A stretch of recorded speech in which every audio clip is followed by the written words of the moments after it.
Youth Career Expo was held today at the Cleveland Early College at John Hay High School. It features local organizations and business owners sharing their experience and life lessons with teenagers.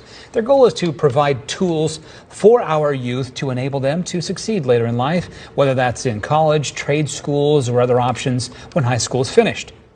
I'm going to just tell them to dream big, to think boldly, to not be afraid to try something new, to step out on their faith, and to know that they've been prepared here at John Hay High School and that they can accomplish whatever it is that they want to accomplish.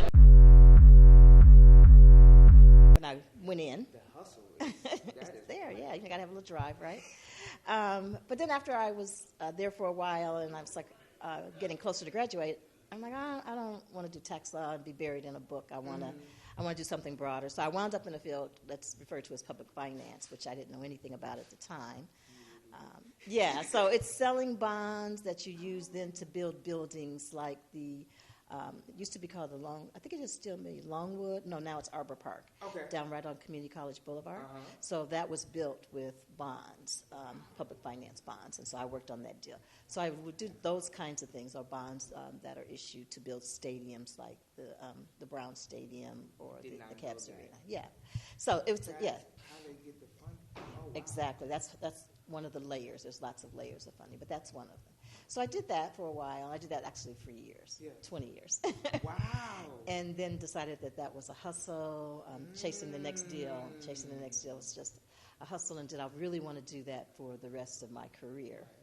And I had been working with numbers and law, kind of combined, and I thought that I would like to do something where I could work with people.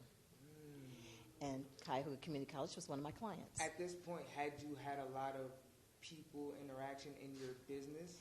So my interaction was most with people involved the team. So when you issue bonds, you work with a team of lawyers and investment bankers, right? But you're all working to close a deal, to close a financing transaction, and build whatever's going to be built. But once you close that deal, my part is done. They go off, they build the project. I go find the next deal that I can get paid for, right? Got you. But now it's like people, right. So Cuyahoga Community College was one of my clients, and they asked me if I would come over to work with them as their general counsel, which is their chief lawyer. Wow. And that opened up a whole different avenue of work. And I got to be involved with students, with faculty, with administrators, and issues different every day, right? From student issues to union issues, faculty issues, curriculum, and some very fun things like graduations, just a lot of it. We just had our commencement. It was amazing. We had a young lady, 14 years old, in CMSD, graduating with her degree, her second degree, even before she has finished high school. So, yeah, really, really proud of her, and really proud that we're able to work with her. So you get those kind of things that feel really good, and you feel like you really are making a difference in helping someone in their journey, and that's a great thing. So, so I've been doing that. And now, let me ask you this: what has been the hardest transition from going from team-oriented in business to more people-oriented in business? Yeah, so when I was working in public finance, the whole goal was to issue bonds and issue debt, if you will, and make sure that we complied with regulations in the Internal Revenue Code so that they remained tax exempt. Investors bought these bonds because they wanted tax-exempt interest. And if they didn't get it, then there was a real problem. But it wasn't going to be the end of the world, right? It was a real problem. But now, things that I do affect lives. And we're making decisions on whether a student has to leave school, or whether they can continue, right? Whether a faculty member can stay on campus, or whether they need to be terminated, or whether an employee has to be terminated. Or making decisions about where we're placing campuses and facilities or access centers. So these have real impacts, and you can see them in people's lives. And so that's the big transition. And it's also a big transition from working from a private institution to a public institution. Very true. Yeah. So at a public institution, there are no secrets. People can call and ask for your salary. They can ask for your evaluation. Oh, we're going to cut this part out. Good. but they do. Wow. They do. Okay. So that's and they do it often? Do they do that often? People do call, and they send what's called a public records request. Mm-hmm. And people make public records requests depending on what their interests are or what their motive is. And, sometimes it's just journalism. Mm-hmm. Other times people have, not so great intentions. Really? But more often than not, it's journalism or union negotiations or things like that. Now, back to the deals and the bonds. When a deal doesn't go through or when you get at a standstill, how long in the process may that take? Yeah. So different deals take different amount of time. So if we were doing something like issuing kind of tax anticipation bonds to just keep a government going, those work like clockwork, and they would take maybe 4 to 6 months. But if we were doing something like a housing project for Arborcrest down, or any of the CMHA projects, a lot of those could take a couple of years to put together. And usually because you've got to acquire land, you have issues with the land, you've got to get, you got to clean. Gonna come up. Yeah, you're buying land and you got to clean the land. There's an issue that's going to come up. You got to remove whatever was there before. You may have to demolish buildings. You may have to before you can even start. Before you start, yeah. I mean, you got to have money for it. So part of that is part of the deal flow, right? And you may have to put land together. So you see these various housing projects where they build 15 or 20 houses. Somebody had to buy all those parcels and lots and put them all together and negotiate with individual buyers. So that can take, years. Yeah, that could take up to a couple of years.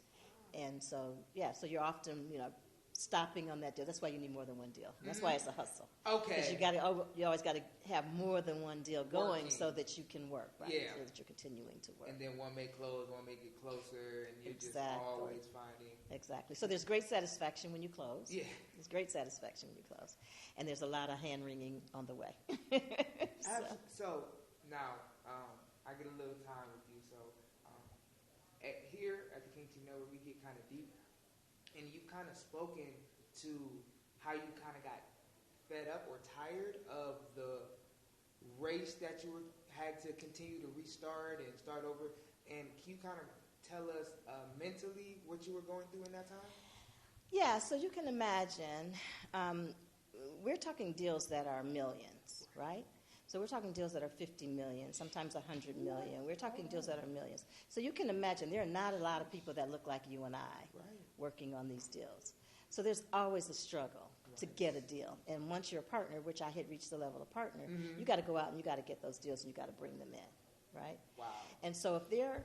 And that's an expectation at this point. It's an absolute expectation. You cannot remain working for these firms if you're not bringing in deals. So you have to bring in these deals. And so I did a lot of my practice out of Washington, D.C. Okay. Because people in Washington, D.C. that were in decision-making positions looked like me. They would look at me and say, yes, I want to work with you, and yes, I'll give you a deal.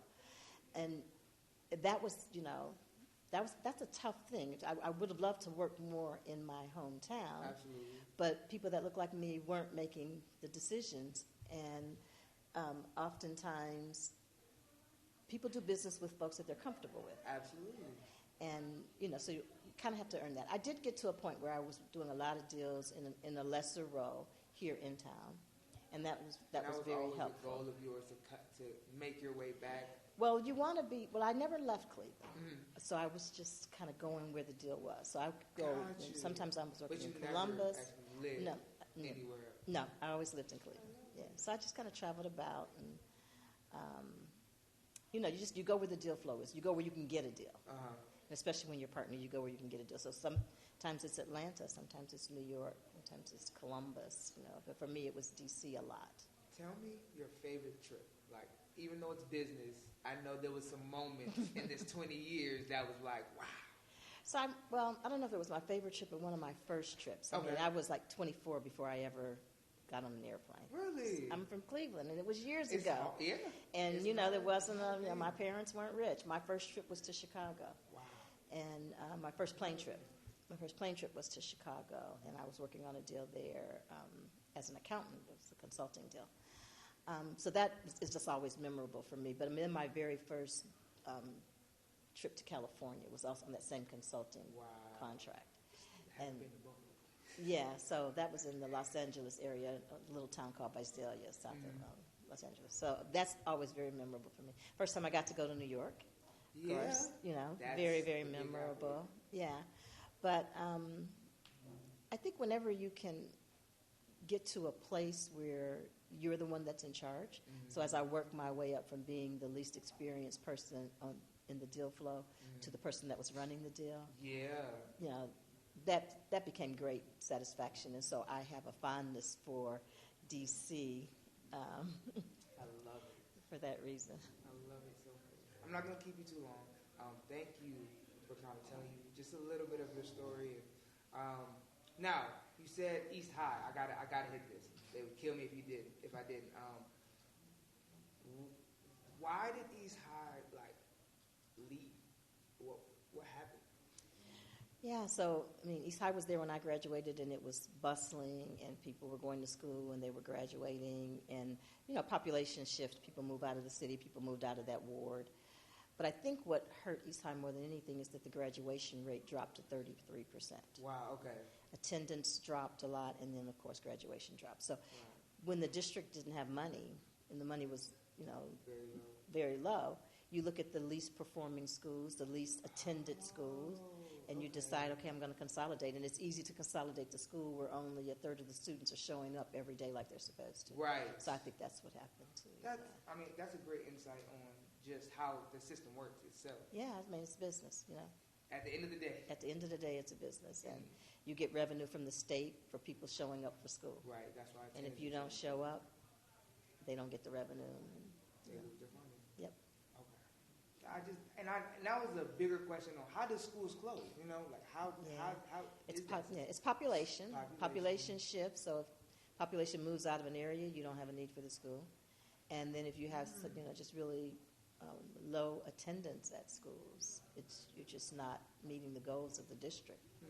And they're being graded and evaluated and funded based on that. So it's just not going to be sustainable. So the other way, it works that way too as well, as far as when you're doing really well, you get more funding? Absolutely. Okay. Absolutely. So a lot of suburban schools, they're blue ribbon schools, they're rated in the A+ category. They get funding from not only the state, but then they start to get funding from outside sources so they can do even more programming. So it makes a difference to be a high-performing school. Absolutely. Thank you so much. You're very welcome. Okay, I have one more question. It's called Get It Off Your Chest. It's basically, and it makes you a solidified royal family member. And and it's just whatever you need to tell maybe the youth, what you maybe spoke a little bit in there, just to give them an opportunity to hear what you have in your mind, in your heart, before we see you again. Okay. So the one thing that I would really love to get off my chest, I did not have an opportunity to talk to them about, is that young people, college graduates, anyone over 18, you have to go vote. Yes. We hear over and over again in our communities, it doesn't matter, it's not going to make a difference, why should I go vote? And we are the community that need public help the most. We are the ones that are going to suffer the most if we have the wrong legislatures, the wrong politicians in office. People who are successful are going to be fine. They already have health insurance. They already have their homes. They already are set. They're going to be okay no matter who's in office. People who have the least, people who get incarcerated the most, they are the ones who need fair, equitable, and honest legislatures more than anyone else. And so it does matter. And if there was one thing that I could impact, that I could change in our community, we only have 20 to 30% of the people in the city of Cleveland going to vote. That is just unacceptable. In most urban communities, we only have 20 to 30% of the people going to vote. And they are deciding our fate. They are deciding who the judges are that are going to put your cousins in jail. Right. I mean, it really does matter. So that would be the thing I want to get off my chest. Thank you so much. I'll take that. You're welcome. This is the King Team Network. We're out of here. Peace.